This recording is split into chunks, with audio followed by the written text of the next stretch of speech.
ធម៌មីក្រំពួសំជីបានពោសំដែងវិសាបនមីកំចាន់យកងិនដែលមានក្នុងចិនឲ្យភ្លឺចាញ់ចែងលោកកាតោសមោហៈស្ដែកស្ដែងពុនលឺសោសែងប្រកេបបញ្ញា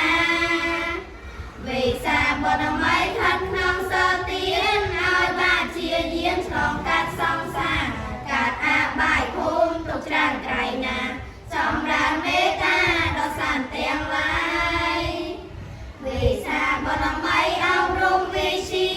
យល់ដឹងគ្រប់គ្នាមានច័ន្ទលើយណាស់ប្រាជ្ញាយល់ត្រូវងំនឹងចាស់ចាច់ហត់អន់រារាយកាចិនស្រស់ថ្លាព្រះអង្គប្រសូតនឹងបានត្រាស់ដឹងនឹងទៀតថ្ងៃនឹងគួរពិចារណាសង្ខារទាំងឡាយមិនទៀងឡើយណារូបអាត្មាក៏ចាស់ឈឺស្លាប់